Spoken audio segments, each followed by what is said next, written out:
and the live transcript.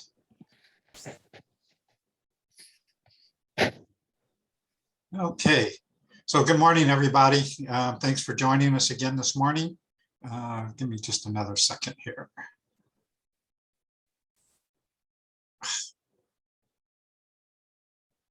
Okay, why isn't this cooperating?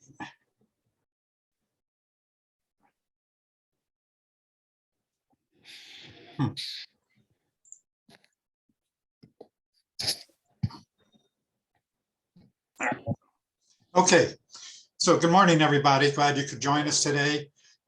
Just quickly, I see Allison, you're joining us this morning. You want to quickly introduce yourself? You're new to our team. Yeah, hi, Allison Brzezinczyk from Consumer Reports. I'm consulting with Consumer Reports in developing their Hubs project, and we are focusing on broadband as one of the issues. And I've been working in Arizona with the ASU team, and so excited to be here. Great. Thank you. So I have a note from Drew. Can you all hear? Everybody here okay? Yeah. Yes. So Yep, Drew, good. apparently you're the only one. So again, we're going to jump in this morning because again, Ryan has to join us, has to leave pretty soon. So I wanted to, I just discovered, and maybe others knew about this. Okay, let me get rid of this. I don't know what's going on here. Anyway, I just discovered, and maybe, as I said, some of you already knew this, that the feds are going to be committing, the Federal Cybersecurity and Infrastructure Security Agency is providing $1 billion for state and local cybersecurity grants. And that money, well, I think it's all going to be coming through the states. There's 200 million coming up shortly and another 800 million.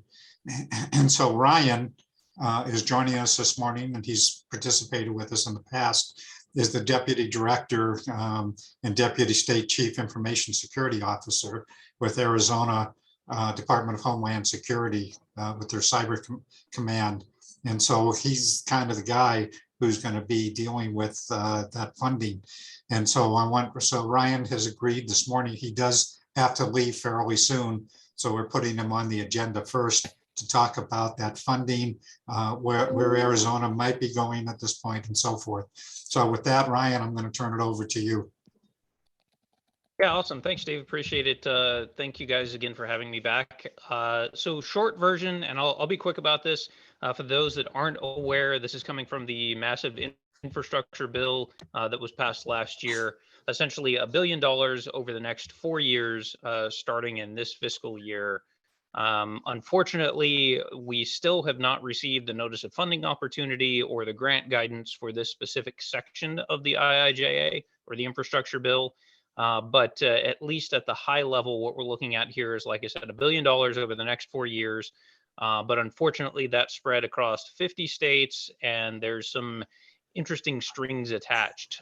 So the first portion of this is going to be approximately 200 million in the first year, 400 million in the second year, 300 million in the third year, and 100 million in the fifth year. So what's sort of unusual is we're going to have to essentially do a matched percentage year over year, which increases every year. So starting in the first year, it's going to be essentially a 90% funded from the federal level. The next year will be 80%, the following year will be 70%, and then the following year after that will be 60%. So we'll have to continuously put in additional money to this coming from the state's coffers. And this must be a cash match. It can't be, a federal funding match to meet up that percentage. Also, 80% of this funding is required to go to local, tribal, and territorial governments, with 25% of that going to rural areas based on the latest census data. So we can't just take all this into the state and essentially only, provide services to the state agencies or to, the larger municipalities across the state. The state CIO and the state CISO, so my boss, Director Romer, will essentially serve as the primary official to manage and allocate this funding. But as part of the requirements of the bill, we're going to have to come up with a comprehensive statewide cybersecurity plan and do that in coordination with planning committees that essentially help guide and direct where that funding is going to be utilized. And those planning committees need to be made up of local representatives, states, counties, cities, towns, tribal representatives, school districts. So sort of a large swath of those people that would be receiving these fundings. We want to make sure we get the most possible collaborative effort across all those entities. And then once those groups get together, decide on what that funding is going to be used for, we then need to submit this comprehensive plan up to the Secretary of DHS or FEMA, who's going to be running this program, and then essentially get approval to say this is how this is going to work. So like I said, kind of complicated. We've actually heard from several other states that have said that it's so complicated that it's not worth their time to participate. Our best back of napkin math that we've done on this thing is essentially $2 million, $2.5 million for the first year, which is not a whole lot when you're talking about trying to provide cybersecurity services for the entire state. So we've got some ideas. For those of you that are aware, we've talked in the past about our existing Homeland Security grant funding that's providing cybersecurity tools to local governments. We're looking to also massively infuse some cash into that from the governor's office, which was proposed last year, essentially an additional $10 million into that program. Obviously, that's still in the process of being negotiated with the legislature and the budget discussions right now. But fingers crossed that'll be an additional source of funding for cybersecurity tools for our local governments.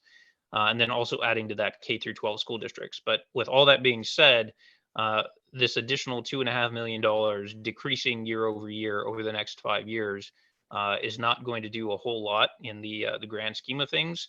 So what we're essentially looking to do, and obviously we need to go through the cybersecurity plan and the committee on this, is look at where those entities have the greatest need. And based on our conversations with them, since we're already essentially providing them the tools, what they've said is, well, we need help running those tools. We need resources, people resources to actually do this stuff. So we've talked about taking that, the infrastructure bill money, and essentially standing up, providing managed security services or managed services solutions for those entities. So they can actually have some assistance in responding to those alerts or setting up and configuring those tools where necessary. That way they can get some additional help, because a lot of these, especially knowing that this money needs to go to rural locations, they don't have the staff. They don't have massive IT teams or cybersecurity teams to be able to take on this significant undertaking. So we're looking to see how can we augment and multiply what we're already doing for them. So I know that was kind of rapid fire. If anyone has any questions, happy to take them. So Ryan, I'm sorry, maybe I missed it. What's the time frame for all this? The short answer is we don't really know, because we're still waiting for the notice of funding opportunity and the grant guidance coming from the federal government. The latest we've heard from them is late summer to receive that. And then who knows how long they're going to give us to actually apply. There is some language in the infrastructure bill itself that essentially says that we need to have our comprehensive statewide plan developed and submitted to DHS by the end of September 2023, which obviously gives us until next year. But we're not wanting to wait around an entire year and essentially leave that money on the table. So talking about the chat message there that Drew just put out, that's actually a different program. This is the this is the infrastructure bill money that we've been talking about. That one is specifically for the other Homeland Security programs. So the State Homeland Security Grant Program, which I mentioned is what's helping to provide cybersecurity tools to local governments now. That includes the UWASI grant programs, the Urban Area Security Initiative, the Stone Garden program, which is border security related, which we're heavily involved in. And I want to say there's one other program that's related to that, but that 1.6 billion specifically for preparedness around other threats. It does have some carve out for cybersecurity, so that is still considered a DHS/FEMA priority area. But in this year's grant guidance, they are essentially saying that there is no required percentage for cybersecurity, where in previous years in the Homeland Security grant programs, there was a required percentage that had to be spent on cybersecurity. Getting staffing to teach schools, is that part of your plan? So Debbie asked, where are we getting staff to teach schools, and is this part of the program? So yes and no. We're going out there, and we're actually have been trying to put together this speakers bureau and teachers group. Well, I'll say trainers group, I guess is maybe a better term, to go out and talk to organizations that don't really have the staff or capabilities to provide cybersecurity training for themselves or for their staff. So working very closely through, specifically around teachers, we've been working closely with the Department of Education and their Office of Digital Teaching and Learning, going out there and talking to IT departments, IT directors for the various school districts, letting them know that these programs exist and that essentially the state is here to help.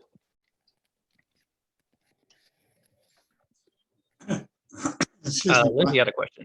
So Ryan, you and I had a previous discussion about the issue of digital inclusion and whether there's going to ever be any funding. I know this is an issue that Mala and others have about how do we support all these new people that we're giving devices and connectivity and all that sort of stuff. Now, along with that, we talked about having some kind of a statewide cybersecurity alliance. And where if that does that fit in at all with where you are at this point?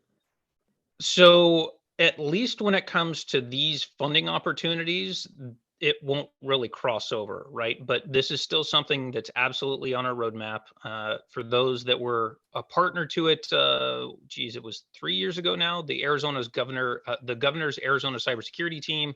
One of the recommendations that came out of that was essentially, put together a resource for all entities in the state of Arizona, whether they're businesses or students or people looking to work here, or just the average everyday citizen, provide some sort of resource for how to be cyber secure online, right? So how do I conduct myself to make sure that my devices are kept up to date, that I'm not clicking on inappropriate links, that I'm not going to inappropriate websites, those sorts of things. So this is absolutely something that our department is in the process of building. We're working with the Commerce Authority and a few others in the private sector to essentially build this website that we can point everyone to. And Steve, I know we talked about sort of reusing the Arizona Cybersecurity Alliance that you stood up several years ago, kind of smashing those two ideas together and providing this resource for Arizona citizens. And a place that we can point them to essentially as we start rapidly including other members in our digital lifestyles, right? So I think it's still in process. Unfortunately, this funding is specifically targeted to providing resources to local governments, not necessarily to citizens or businesses, right? But that's absolutely something that's top of mind for us. We've been hearing a lot of this, especially from the small and medium-sized businesses, is how do I make sure that my environment is secure? How do I protect myself? And unfortunately, there's not a lot that state and federal government can do. There are some small to medium business associations that can provide some of that support. Obviously, some of these groups and associations can help out with that. But trying to tie all that together has been sort of a monumental task, and maybe it's something that we can get kicked off again with this Cybersecurity Alliance. Certainly, the universities, community colleges are all getting into the cybersecurity space.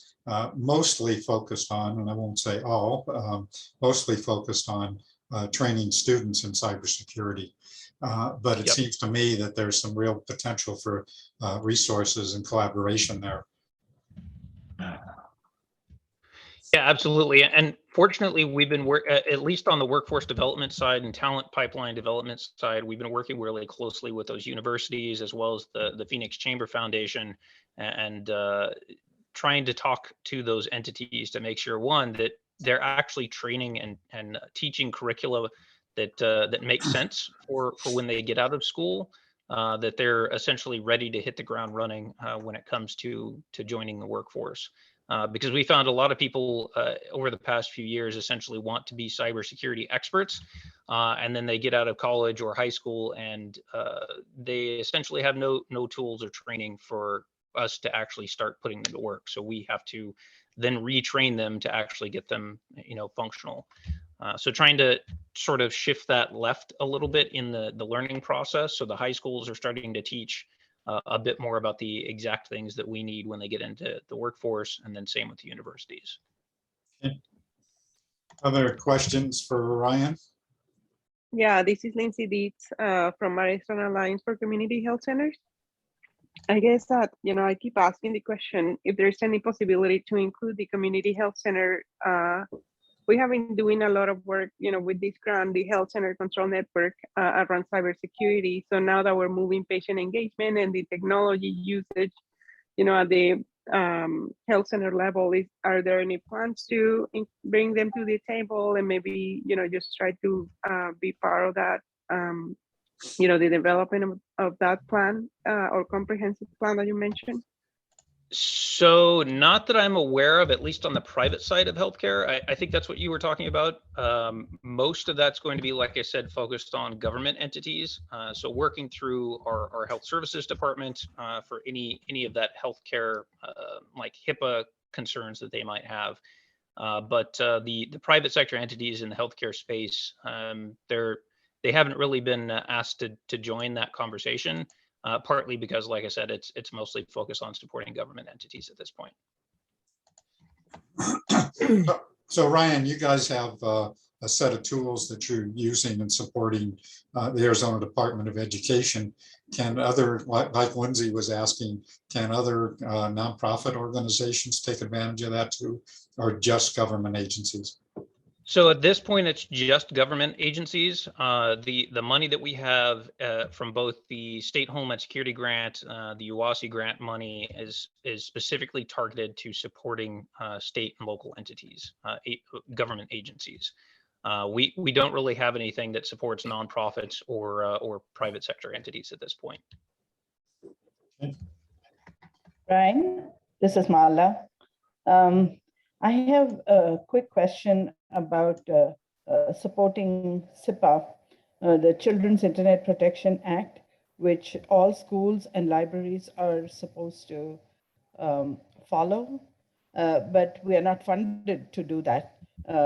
We've been fighting to get E-rate support for CIPA, but we don't. We so far haven't got it in the last 20 years.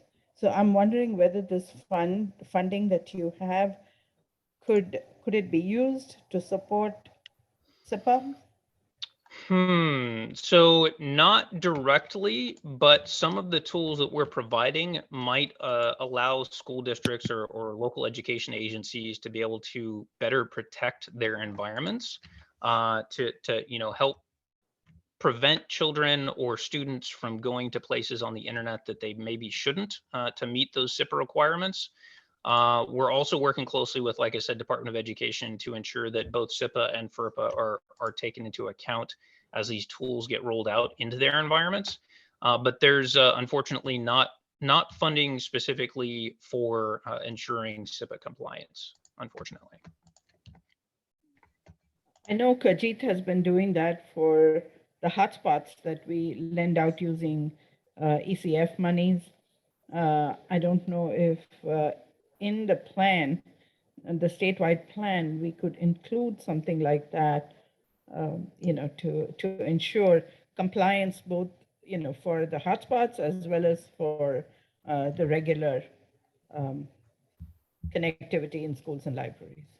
So that's a really good point, and something that we've actually been talking to several of the internet service providers, AT&T most recently.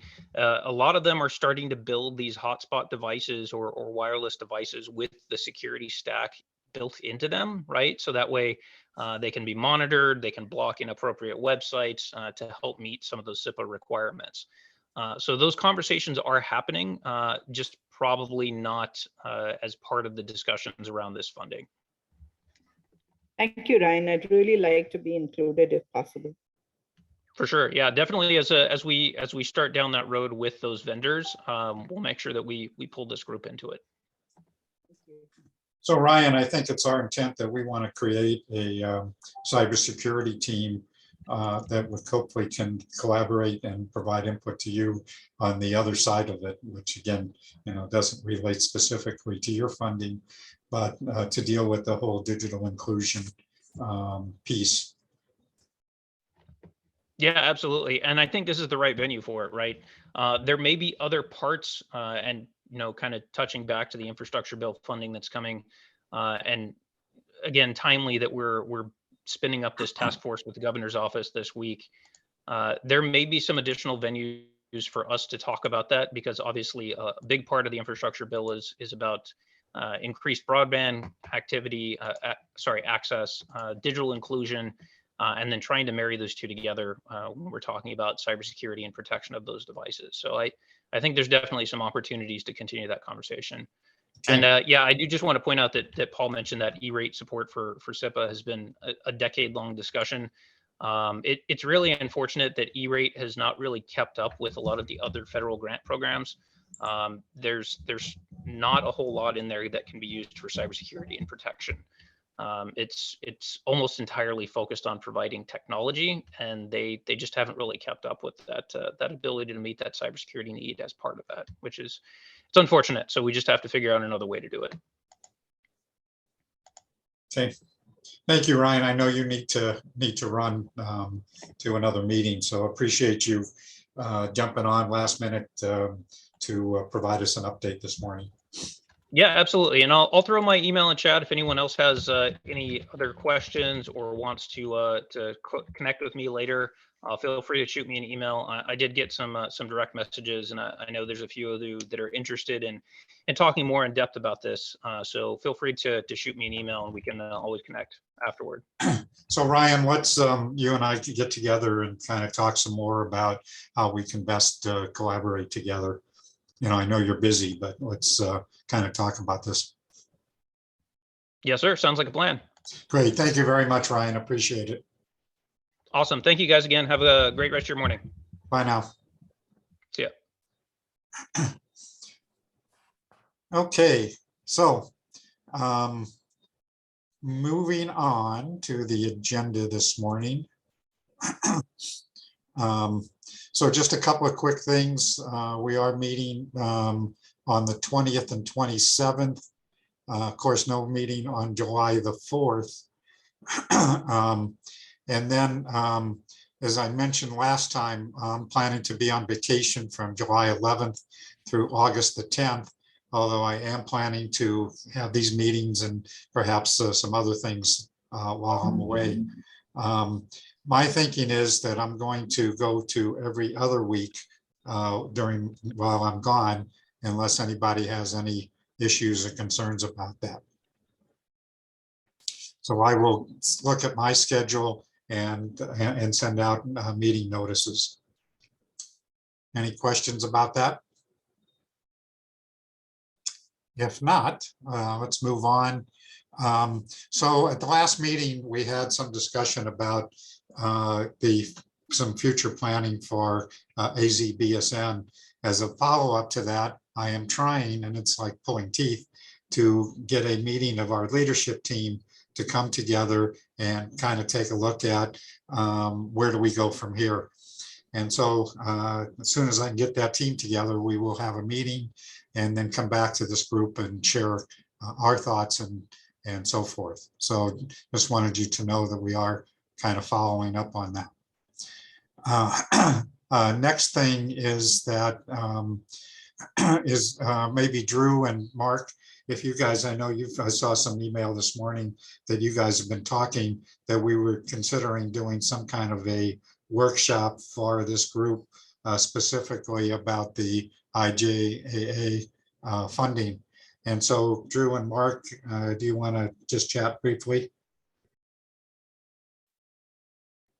Sure. We did talk about this once or twice before. So 3 NOFOs were released on May 13th. and they're complicated, they're impactful, but also other than the middle mile one, are not of immediate effect or directly under our control. So have been working mostly with the middle mile and the BEAD one, Drew likely with the digital equity one. Glad to put something together if people want to discuss it. But the briefest view is the BEAD is the $42.45 billion being allocated by formula to the states. That formula is known, but it's based on the new FCC maps. So those maps won't be first available till late this year. There's a challenge period by the states. And so it'll be early next year before the formula is known. And then the states will have their plans to use that money like they now have going in for the 192 million in Arizona, the allocation for the US Treasury. So the assumption is a state may use some for dedicated projects like middle mile, and perhaps the bulk of it in a competitive grant program. Best case, that program would probably launch about, or that recapitalization of the Arizona broadband funding about a year from now. Hopefully there'll be a refresh in the fall from the Treasury money, but that's for Commerce to work on. On the digital equity money, there's a fairly lengthy planning cycle for which there is some money, and it may make sense for people from here to be called on by Commerce Authority, who will have that funding for the planning cycle, which will be all of next year. And finally, the middle mile is $1 billion fund for middle mile fiber projects. Communities, counties, states, tribes can all apply. They're the kind of entities for that. I don't believe there's a community anchor institution direct application for middle mile fiber projects enabled. And those applications are due September 30th. That's the one that's on the shortest trigger. So with that said, Drew, if you want to glom on with any thoughts, and Steve, welcome to glad to do something about that. If people feel they want more detail, there are presentations about these. We've posted the NOFOs and the links. There now are presentations on the NTIA site. I will post a link to those presentations of past events as soon as I shut up. And so before I turn it over to Drew, so I believe Drew, you and Mala in particular, I think have been talking about some kind of a summary, and Cindy, I guess, have been talking about some kind of a summary presentation. But the question is this something that we need to do sooner rather than later? And anyway, Drew, I'm going to turn it over to you. Yeah, I believe Mala has a vacation coming up. Last we talked about the presentation, and I have some slides so we can talk about BEAD if people want to see them visually. If we want a presentation, we could do that. The main things I'd want to add to what Mark was saying is that BEAD is exciting because it's going to require low income affordability plans. So that's something that we as a coalition will probably want to help the state understand what those low and middle income affordability means. And then the state is also going to be required to engage with stakeholders like us for both the BEAD plan and the Digital Equity Act plan. So those are going to be opportunities where the state will come and solicit our input into that planning process. And I think one way that we'll be able to help is with some data collection, potentially, particularly around in urban areas that may, like multiple dwelling units, like apartment buildings. Those are not going to be very well covered in the upcoming FCC maps. They've already made that clear. However, a lot of people who live in apartments don't get internet within the apartment building. The wire just goes to the building, not within it. And so if we're able, or if someone is able to demonstrate that internal disconnectivity, then that will help bring BEAD money to those areas. So that's just something that I've been highlighting when I talk to people. The other thing I'd want to highlight is the Capital Projects Fund. Cindy and I talked about this recently, but I've only seen Arizona. Arizona is going to get $190 million from the Capital Projects Fund. I've only seen an allocation of $100 million, and that was through the Department of Transportation. So I'm just wondering, that's money that's available now.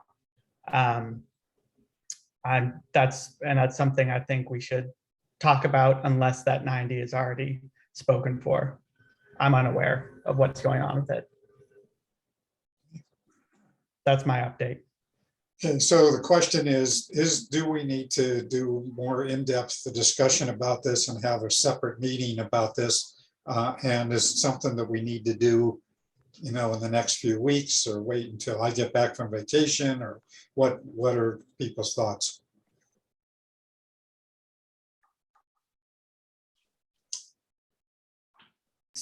As Mark said earlier, the middle mile, that's the only one that requires immediate action. The rest, Arizona has already submitted its letter of intent to participate in BEAD. I'm not sure if they submitted yet a letter for the Digital Equity Act, but the most pressing thing is middle mile, which Mark has covered. So I don't see a immediate need to talk about BEAD, but I will see it in the future when the planning process starts. Okay. Cindy, you have your hand up.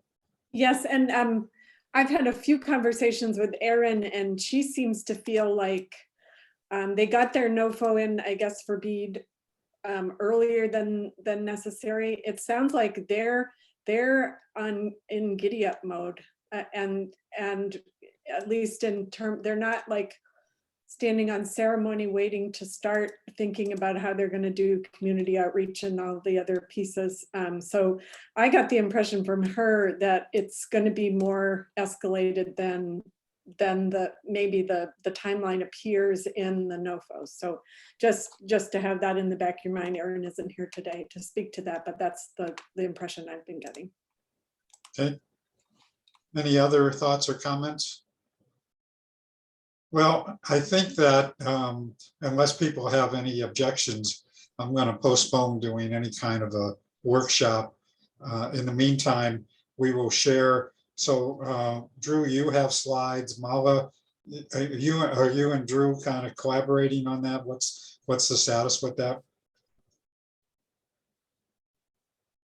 We will, because we're sharing the same slides. Shelby's also doing, as I mentioned in the chat, a Middle Mile and BEAD webinar on the 24th of June. So there's lots happening. We can put together a summary for you, but that can wait till you get back.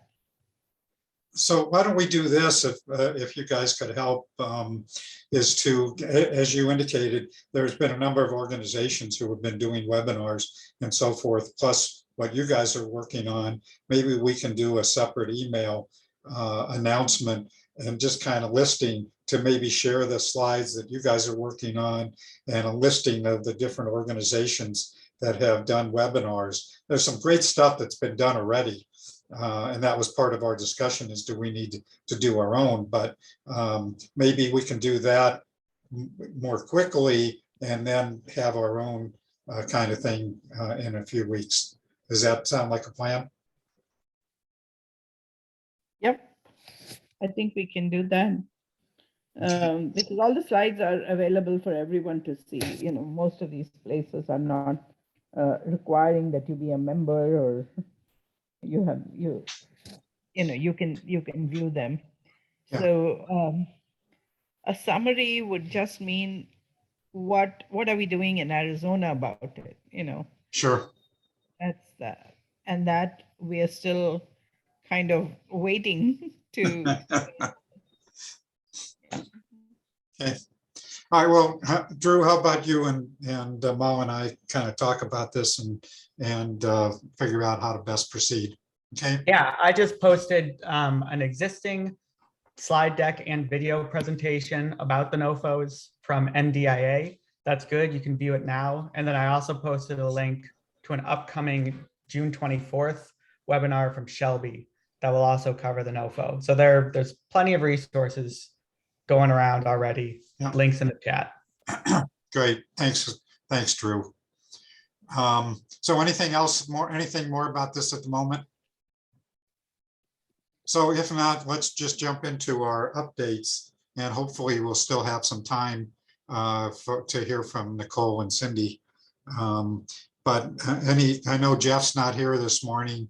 Are there any updates from Jeff? I haven't looked at who's online. Sandy, are you online? Doesn't look like it. Okay, so moving on.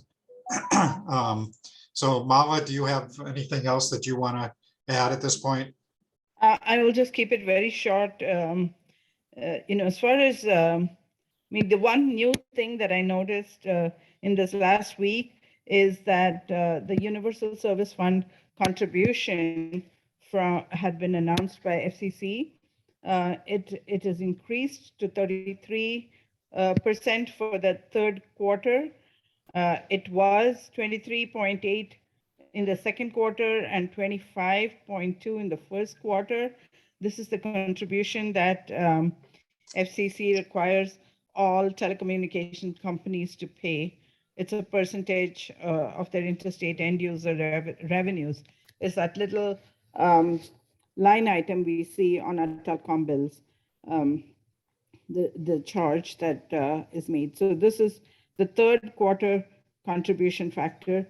There's still a lot of discussion going on about whether cell phone providers and others should be asked to contribute as well. No decisions have been reached yet. And as far as ECF is concerned, Funds for Learning did a study of the applications, and they have come up with the fact that the amounts applied for exceed the available amount, the 7.1 billion that was announced a long time ago. This is the third ECF application cycle. So obviously everyone who's applied is not going to get funded. From the requests received, it looks like up to 85% discount level only will be funded, unless there are people who have been funded who don't use the entire money, but it has been encumbered for them. And only when the bills are submitted will we know how much has been used. And that isn't in the near future. It is till next December 31st, 2023, that the bills can be submitted.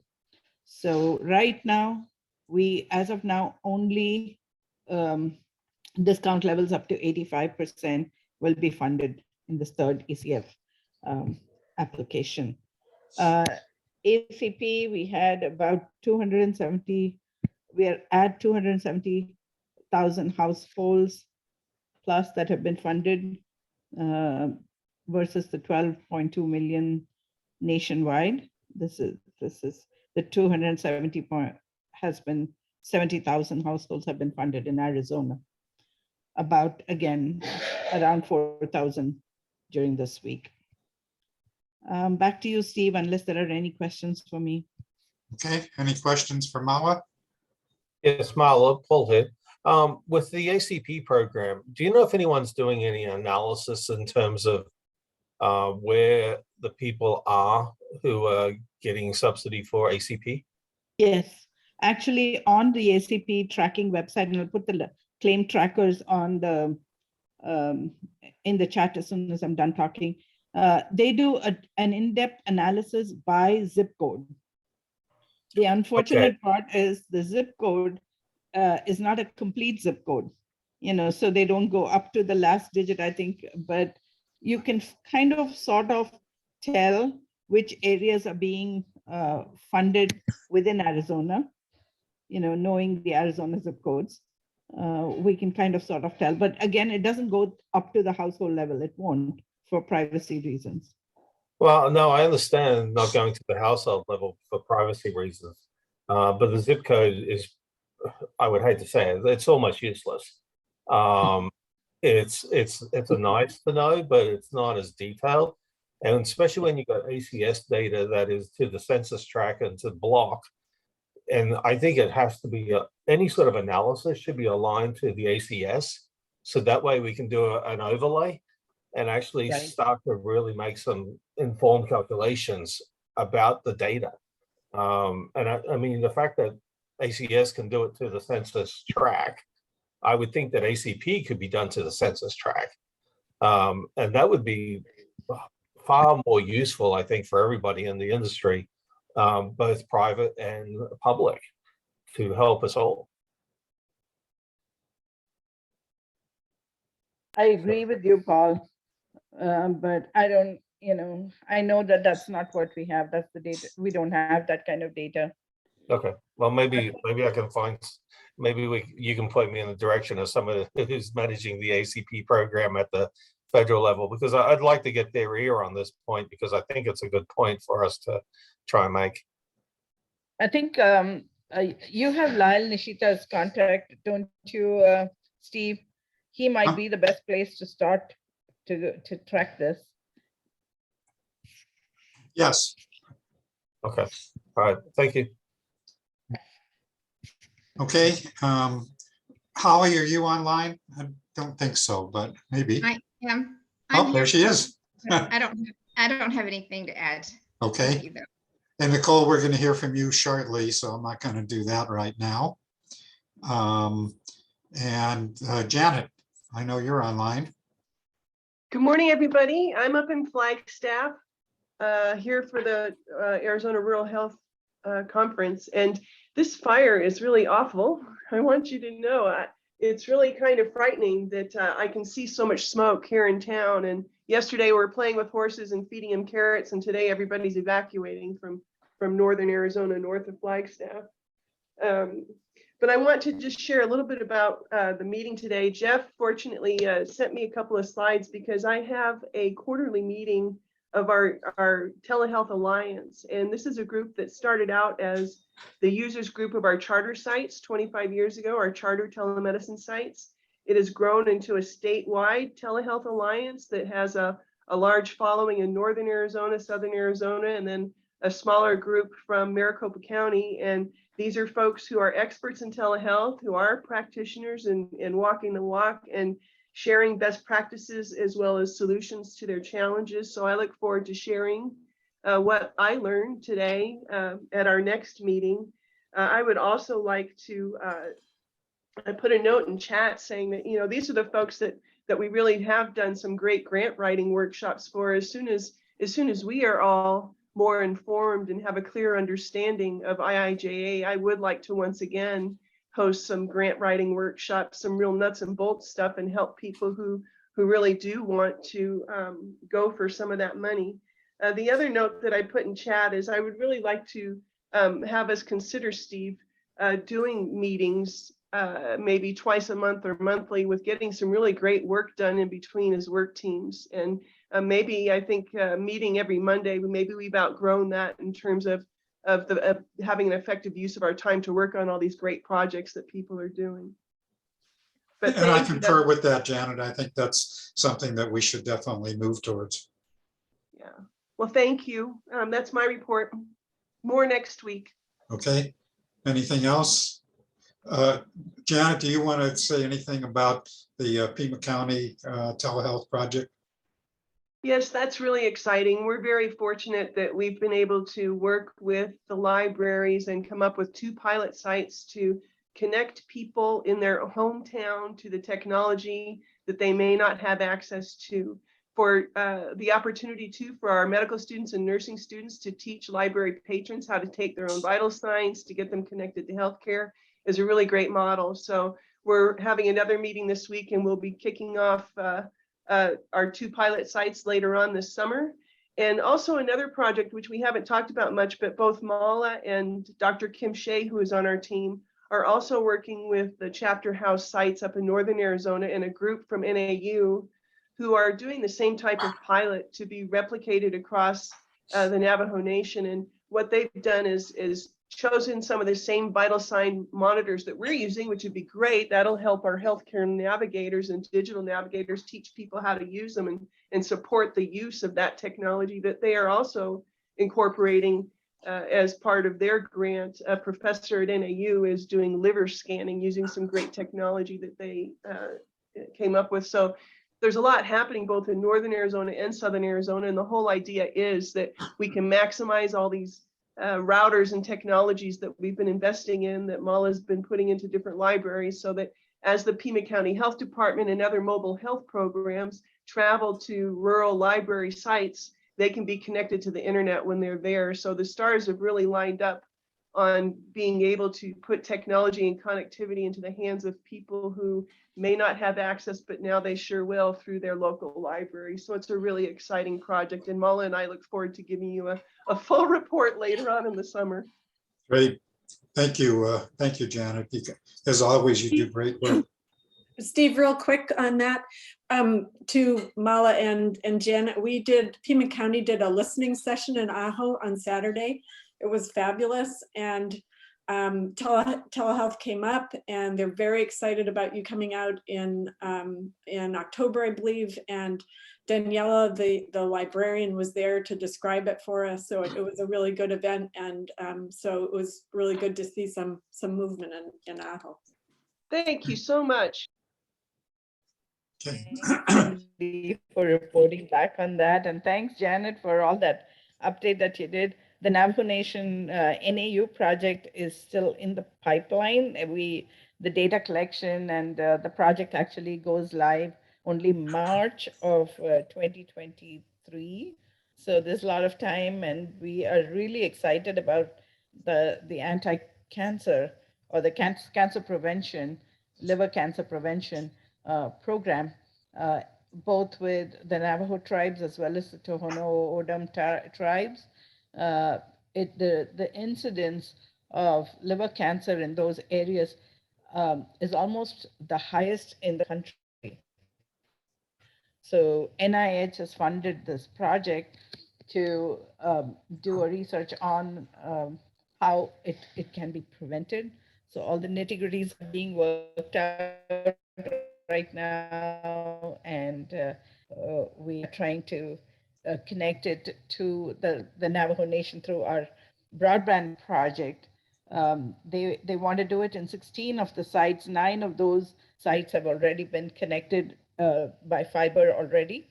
We're waiting for the remaining 9 to be connected. Of course, the project is not going to wait till it's all connected. We can get started with the plan process and everything that needs to go in place before we do it. Back to you, Steve. Okay, let's move on. Sophia, Shelby, Kelly, what do you guys got for us today? This is Lindsay. Sorry, before, just to ask a question for Mala and Janet, I mean, and Cindy coming too. I'm one of the things that we're trying to put together for October is this HIT symposium and include a component of the digital inclusion. I reached out to Janet, and Janet unfortunately is not available during that day. So I want to put out there, if any of you is available to be or to support me in finding a guest speaker that can, not only talk about all of these great things that you guys mentioned, but also just try to put together something that it will speak louder about what we're trying to do on regards to digital inclusion. So I just wanted to put it out there. Thank you. So Lindsay, can you put that in the chat so that we can follow up with you? Thanks, Lindsay. Right. Mm-hmm. Okay, Cindy, were you going to say something? Yeah, I was just acknowledging Lindsay. Thank you, and we'll work with you. So going back to Department of Education, Shelby, I know Mylan, I don't think is online. Shelby, Kelly, I know you are. Sophia, you guys have any more updates for Department of Ed? I'll let Kelly do any updates we have. I don't have any. Okay. Kelly? Great. Yes, good morning. I do have a couple of updates, mostly just one. Today, our department, I am Kelly from the Office of Digital Teaching and Learning at the Department of Education. Good morning to everyone. Today, this office is sending out an email to schools and with an interest form, trying to collect interest in participating in a potential cooperative purchasing program from the state. So this is not just an agency, Department of Education, this would be from the state agencies coming together to offer a purchasing program that includes devices and services and using the purchasing power of the state. So we are sending out an email to identify who would be interested in this type of a program and also collecting information about what types of devices are being used and how many are needed, refresh plans, that type of thing. So this is an interest form that's going out today. We're starting to share this with the schools. It will be open for through the end of July. And so we will be working hard to push this out to collect information again from all the schools across the state. So I do ask those who are in this call who are affiliated with the schools, I don't think Joy is here today, but to keep an eye out for this. And then we will be, of course, talking about this and pushing it out through our communication channels and in our technology town halls, et cetera. So that is exciting for us to send this out. And like I said, it's going out today for the first time. And I can see Paul is asking, is there any thoughts if this could go to colleges too? Which is a great question. And I do not know the answer to that. I know from Department of Ed, the focus would not be colleges, but because there are other agencies involved, let me pose that question and see, Paul, if you could put your email in the chat for me, that way I can follow up on that. But again, that's I'll just jump in and say it couldn't go to schools, K-12 schools, the same way it goes to colleges. But yes, Kelly can look into the other pieces. Great. All right. Other than that, we had an opportunity to present last week at the ADE hosts its annual Teachers Institute, which brings teachers together for a conference at the end of the year and gives them time to reinvigorate and get excited for the upcoming year. So we had the opportunity to be there, and that was great. Got a lot of information from teachers in the classroom about classroom innovation and needs. So again, we're just trying to spread the word that this office exists and get out to conferences and schools and travel far and wide to make sure that people know we're here and we're trying to learn and gather details and information. So I can see the chat stuff coming in. I've got something from Mala and from Elena, and I will definitely be following up. But that's the update for me. Okay, so Kelly, can you, and I know I get your newsletter regularly, can you put any information, links to that survey so that people can, if they don't get your email, can at least check into it? Yeah, in fact, it isn't published anywhere right now.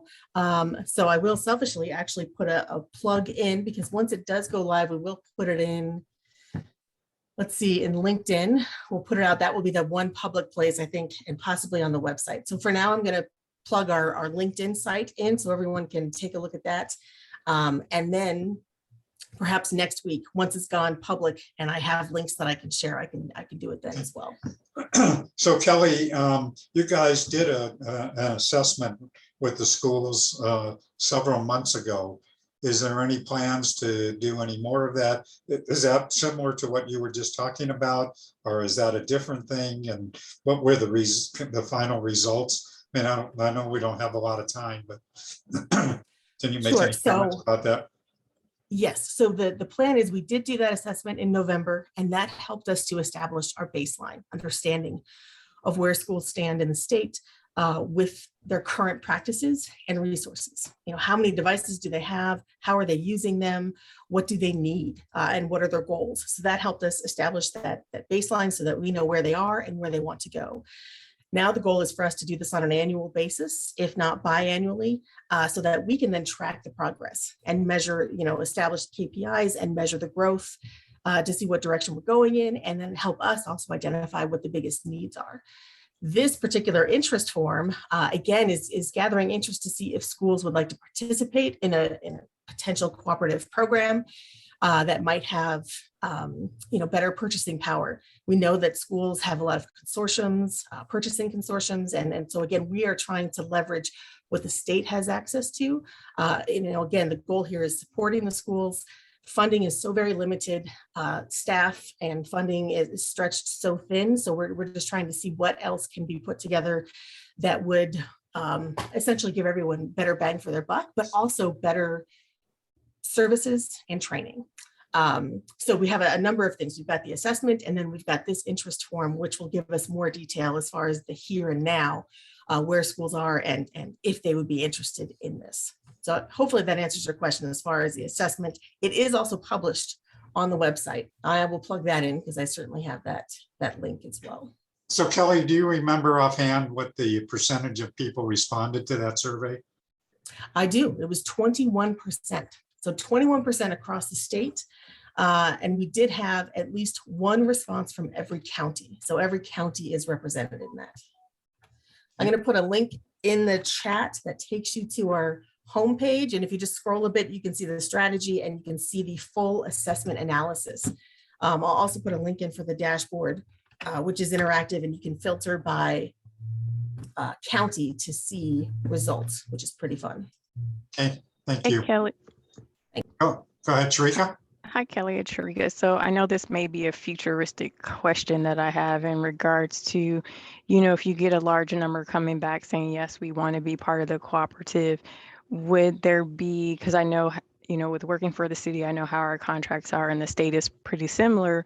Would you guys go out to get more people on state contract to provide devices? Because I know right now, most likely it's very limited because we've never really done this. So is there futuristic, or are you guys just looking to whatever you have now? I think it would be futuristic. So it's kind of like low hanging fruit versus the long-term strategy. So looking at what we have now, but ultimately procurement is a part of this as far as the Department of Ed, but also on the state, Department of Administration procurement is a part of this. And they would be the ones to, initiate the RFPs, which, as you know, is quite the process, but that ultimately I think would be a part of it. Yeah. And I guess that's one of the things that for me, I'm, looking big picture, how, and I don't know what your questionnaire, but is your questionnaire going to help guide that process that's going to come later, knowing what you're going to need, but like I said, this is just all ideas I thought about as you were talking. So. Right. No, which is great. And I'm not sure if you're at today's technology town hall, we'll be talking about this more.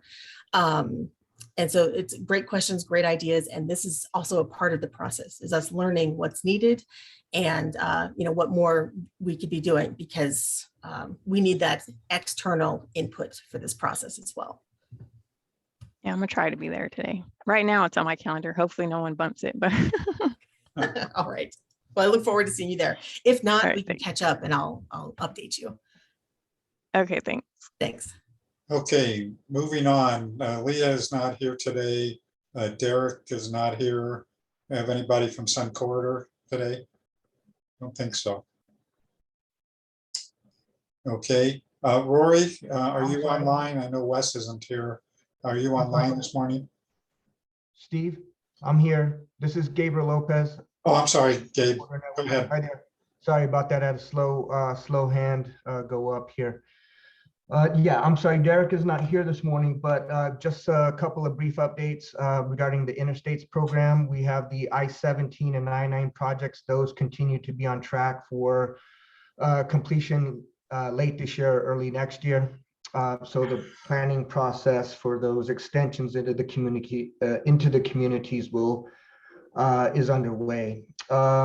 The I-40 planning and construction will begin after the operation and maintenance RFP is awarded. So still some time there before things get underway. Eduroam,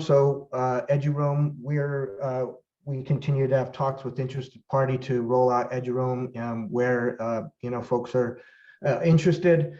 We currently have a site in Pinal County. In Pinal County, we stood that up and it's successful. And we're talking to some entities in the Pinal County area, and we're also going to be focusing on Yuma. We have quite a bit of we have several school districts that we connect in the Yuma area, so we think that that's a good environment to launch it and establish a success story. So that includes both city and county entities along with the school districts there.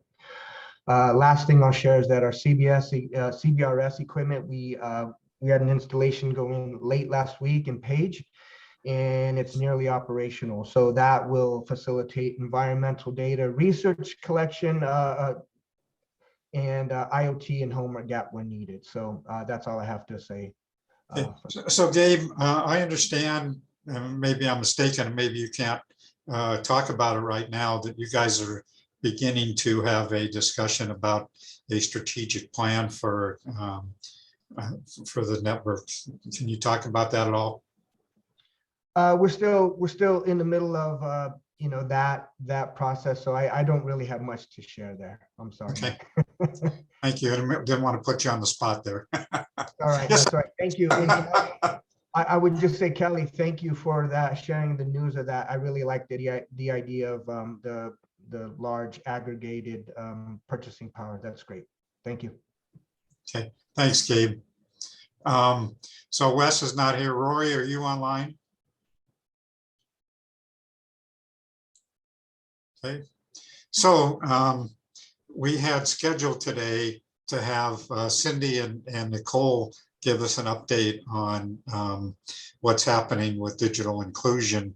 And I apologize to you guys, we're running out of time. Do you guys want to do a quickie update and then let's plan? I hadn't really planned when I talked to you guys about Ryan doing an update this morning. So that kind of came up last minute. But do you guys want to do a quickie update and then maybe next week we'll give you more time again? So Cindy, Nicole. Yeah, Nicole was going to Hey, can start. you- So go ahead. Yeah, that's fine with me. I'll go ahead and hold off until next week. But just to clarify, I was going to talk about Connect Arizona and an update on our digital navigators over the year. And so that's what I was prepared to talk about, but happy to move that to next week. Yeah, I apologize that we kind of ran out of time. But you know, that program you guys have is just pretty awesome. So Cindy, do you have some other things? No, we'll wait till next week. That's fine. Okay, then does anybody have any other announcements that they want to share today? So let me just say this, that you know, we of course had this discussion this morning about cybersecurity, and would really like for us to develop a cybersecurity team. But in order to do that, I need to have a couple of champions, people who are willing to step up and take a leadership role in developing a cybersecurity team. So if you have any interest in doing that, I have a couple of people I think may be interested, but if you have any interest in taking a leadership role at this point, please let me know. And with that, if there's nothing else, I think we're done for today.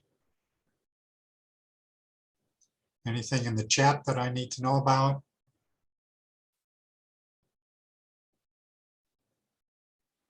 I was just saying, this is Lindsay. I will be interested, you know, in collaborate, lead, or, you know, whatever you need me to do. Thank you. Okay, with that, I think we're done for today. Thank you all for being here again. And we'll keep you updated. Just a reminder that if you have some announcements, in case you haven't noticed, and I know a lot of times people don't read stuff, but when I've been sending out the follow-up to the meeting, I do go through the chat. It's hard to go through the transcript, but I do go through the chat, and if there's announcements and links and things like that that people need to know about, I try to pull those out and include them in the follow-up to the meeting. So if you have any things that you would like to have included, please put it into the chat with any links that you have so that I can pull those out and include them in our follow-up to the meeting. And with that, I think we're done for today. Thank you all. Oh, by the way, if you want to hang on for kibitzing, we'll hang on for a little bit, see if anybody has anything that they want to share. Okay. Thank you all. Hopefully we'll see you next week. So Drew, Steve, we'll follow up with you. Yeah, and I've got one kibitz. Just Okay. I saw that Arizona Department of Transportation had set aside